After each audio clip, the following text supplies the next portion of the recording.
audio.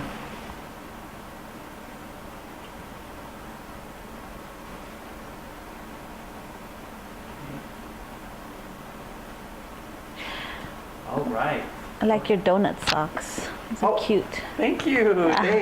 I love donuts. Oh, for real? Oh my gosh. I say that the key to my heart is donut. Donut? Seriously. My one of the managers at work, she's in love with donuts too. Really? And I'm always sending her these messages with donuts in them. Are you? And she's like, "You're killing me." Yes. Because I'll send her like the world's biggest donut. Yes, Or a donut cake I sent her last night. Yeah. You know what? It's so funny. My very first year at the Housing Authority, I've always said, I would kill for a donut cake. I don't care if it's a big donut and it's like the cake, Yeah. or if it's a bunch of donuts. Well, they got me a bunch of donuts and they stacked them and then they gave me donuts for gift. So one of my colleagues, I walked into my office and I found this wrapped, and I thought, oh my god, donut socks. I love donuts. Yeah. I got hooked on the strawberry sprinkle ones from Dunkin's. Those are good. The sour cream from Dunkin's is also good. The sour cream. Yes, I love the sour cream donut. Yeah. That cake. Yeah.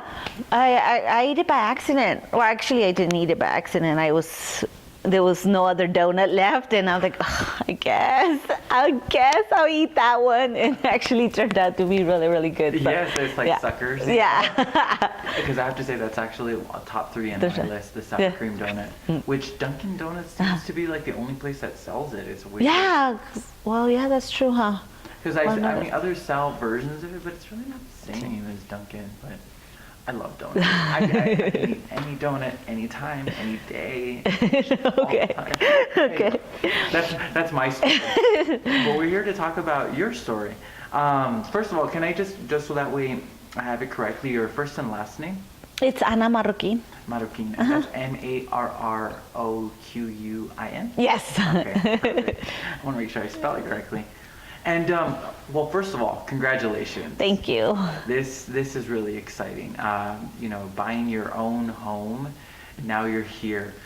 Tell me what you're feeling and all the thoughts that are going through your head. There's a lot of thoughts going through my head, and they're not all focused. It's just all random. I'm excited, then I'm scared. I'm overwhelmed. I'm excited because I've been wanting to get our own house for a really long time, and I didn't think it was going to be possible, and it is possible. But then I become overwhelmed because I'm like, how am I going to do this all by myself? And I'm like, well, I did it all by myself to get here, so I should be fine. And then I'm thinking about little things that I didn't think about before, like from going to renting an apartment to owning a home, and now it's like, oh, I need a ladder. Didn't need a ladder before, or just little things before, or like, oh, I need to take out the trash, or I need to water the plants. What day am I supposed to water the plants? Like, just little things like that. So I'm really, really excited. Other than being overwhelmed and scared, I am really excited. And it's a really, really good feeling. I could hear it in your voice. and honestly, what I hear, although you say you're overwhelmed, I hear a sense of relief in your voice as well. And can you just maybe describe if relief is what you're also feeling and why that may be? Yeah, I feel relief because I didn't really think about it before, but when it comes to renting, you're never going to own that place. It's just money wasted. And when I started doing the process of buying a home, I started calculating the money that I had wasted on just renting throughout all those years. And I've been renting for 10, 15 years. And I was like, wow, I could have already been halfway to owning my own home, or even more. I wasted all that money. I wasted all that time, and nobody told me, nobody educated me about buying my own home or anything like that. So But now that I am, I'm relieved because that money's not going to waste anymore. If it's not for us, it's going to be for my children down the line when they're grown up and they have their own families. Maybe they could have this house after, or even sell it or rent it, but it's going to be something that's ours and not just money wasted. Yeah, it's interesting how now buying your own home really pushes you to think that far ahead in the future. My kids could own it, my kids could rent it. Tell me what that has done for opening the past and setting an example for your children. What is that like for you as a mother now? Setting an example for my children. Well, obviously I'm a single mother, so I'm the only one that's setting an example for them, other than my close immediate family, like my brother or my mom. But it's a lot of pressure. It is. I want them to be good, but I can't expect them to do good if they don't see that from me. Mm-hmm. So if they see it from me, then they know that I did it so they could do it. And yesterday we were talking a little bit about how long have you been in El Paso now? I'm sorry. 9 years. Well, I was born and raised here. Okay. So I lived here until I graduated. Then I moved to California for 10 years, and I've been back for 9. And yesterday you were explaining to me you had to reach out to assistants in California, right? Yes. And there they didn't, like the first time you heard about a home ownership program or a family self-sufficient program was here in El Paso. Can you just talk to us a little bit about the assistance that you needed to reach out to in California and how you had just heard of this new program here at the Housing Authority? Well, the assistance that I reached out in California and was glad that I was able to get it was Section 8, which was a housing, and I also got food stamps and Medicaid, which that helped a lot until I got on my feet. Then I was doing really good, and I was able to get off that assistance. Then I was doing really good. Then I moved to El Paso, and I ended up being in the same situation where I was a single parent. My children were young, so I couldn't work full time. And I also pursuing my degree in psychology, my associate's degree. So being able to be a mom full time and then go to work and go to school and being able to get the assistance helped me a lot. Yeah. And that's huge. Wow, I didn't even know that you were getting your degree as well. Have you already received? Yeah, I got. Yes, it was one of my goals for the year was to get before I actually bought my home was to get my associate's degree in psychology. It was a long process. I got a lot of, are you still in school? I'm like, yes, I'm still in school. Well, I was only able to take 1 or 2 classes at a time, so it did take me a long time, but I did get my associate's degree finally. Then I obviously got my house, and I do want to go back for my bachelor's. That's great. So hopefully once we settle in and we've established a routine, then I could go back to school. Congratulations. Thank you. You're right. That is. But not only are you a mom full time, you're a single mom. Yes, it's not really by choice. We did have a tragedy a few years ago, and it's taken us a while to adjust. But my children's father was murdered 3 years ago. But his family is very supportive, and they're really helpful, and they help me a lot.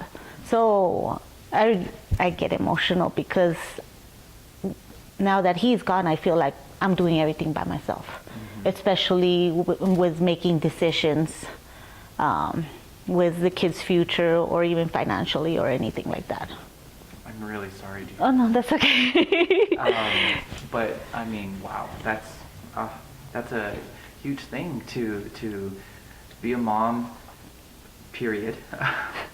My hats off on that, alone, but full-time mom, single mom, going to school, getting your degree, you know, and then buying your own home. How do your kids feel? What? They feel happy, but most of the time they're like, and I'm like, really? But I know my daughter has a little bit of hard time showing her emotions. Only because she was diagnosed with autism, so she really has a hard time socializing and showing emotions. But I know that she's excited. But usually if I tell her something, she's like,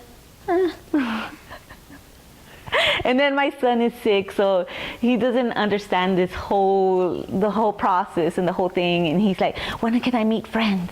Oh. We'll meet friends when we have time. Well, can I go to the house and ask if they have kids? Like, That is so honest. yeah. You have to love kids. Yeah. They say the darnest things. Are they at least enjoying the new home? Yeah, they are. My son is. Now, before we had a 2-bedroom. So he would stay with me and my daughter in her room. And now that he has his own room, I'm going to unpack all my boxes and I'm going to put my toys. And I'm like, no. Like, we have to have order here. We have to have organization, because he will unpack and just throw everything on the floor. Oh my gosh. But yeah, he is really excited. Right before we moved in, I asked my realtor if we could see the house. Because I had seen it before. But we had left, and I was kind of thinking about it. I think I like this house, but before I put an offer, I want my kids to see it, because I don't want them to come into a house and not have that option. They didn't have that choice to say, you know what, Mom, I don't really like it, or anything like that. So they came and looked at it, and they liked it. And my son told my realtor, "Can Mom sleep with me?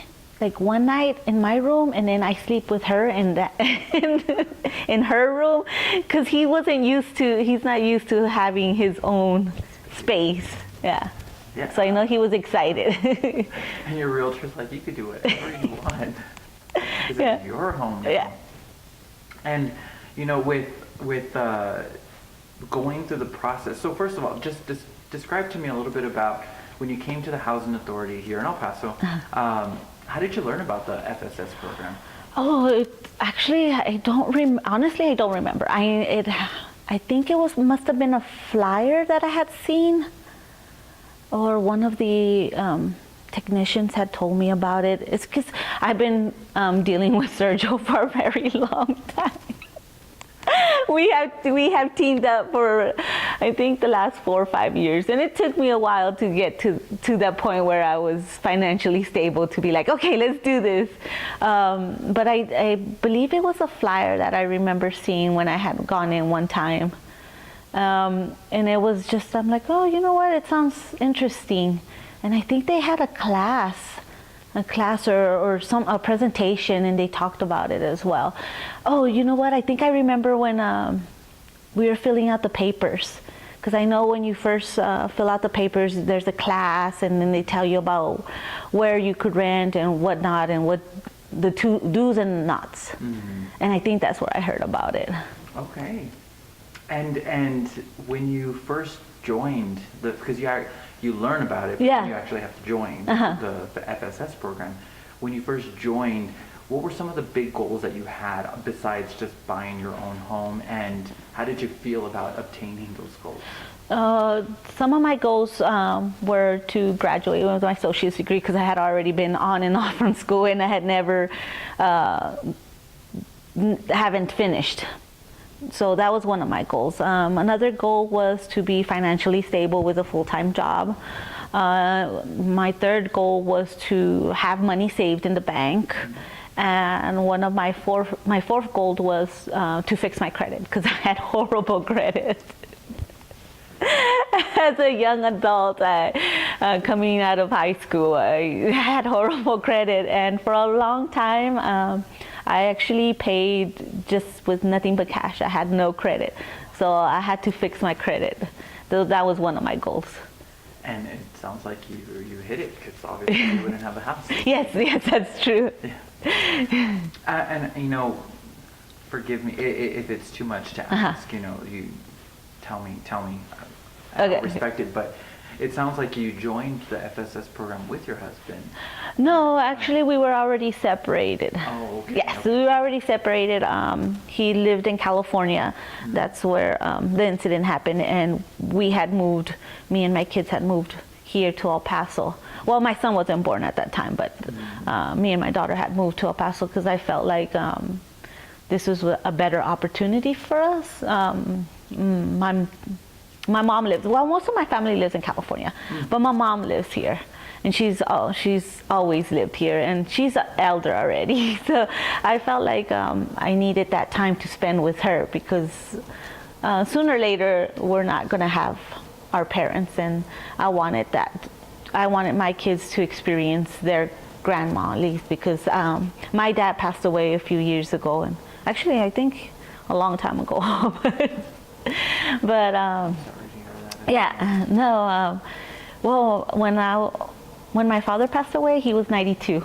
Oh, wow. Yeah, and I was 19, I believe, 19 or 20. Your father? Yeah. Whoa. Yeah. When I was born, my dad was 72 when I was born, and my mom was 42. Whoa. So that's why you have to understand why I felt like it was necessary for me to move back, because my mom wasn't a younger mom. Right. Yeah. Plus, I feel like the El Paso's safe. The city is safe. We do have a lot of law enforcement compared to the city that we were living in. And I'm always seeing on social media, oh, there was a shooting here or a death here, and I'm like, well, not in El Paso. Well, there is, but not like every night. Yeah. Now that you're exactly right. Yeah. I mean, And the educational system, I think, is better here than over there. really? So, yeah. Good. I mean, yeah, I agree with you 100%. It's good to hear. It's good to get that on camera too. But and when you move back to El Paso, okay, I'm sorry. So we're going through the FSS program. Uh-huh. Did you have any kind of stumbles, maybe any kind of speed bumps along the way that maybe seemed like getting to those goals were too far-reaching? The goals I don't think the goals that I set up for myself, I don't feel like those were far-reaching. They're realistic. It was hard work, but it wasn't something out of my reach. What I did find difficult was when it was time for me to start the process on buying a home, if I didn't qualify at the moment, because I was doing. Well, I had graduated, got my job, was getting really good pay, and I was at the point where I was like, oh, you don't need help no more. And I'm like, no, I need help. I just need to get into my home, and then we're done. So that was my speed bump, because I needed to make everything at the end kind of had to speed up a little bit, because once I got my job, I started fixing my credit right away and started paying off my debts. But then at the same time, I was already kind of phasing out of the program, which that frightened me, because I was scared. I was like, I've gotten this far. It took me this long to get here, and for me not to qualify all of a sudden, that was scary. So those moments were a little overwhelming and frightening, but I got here.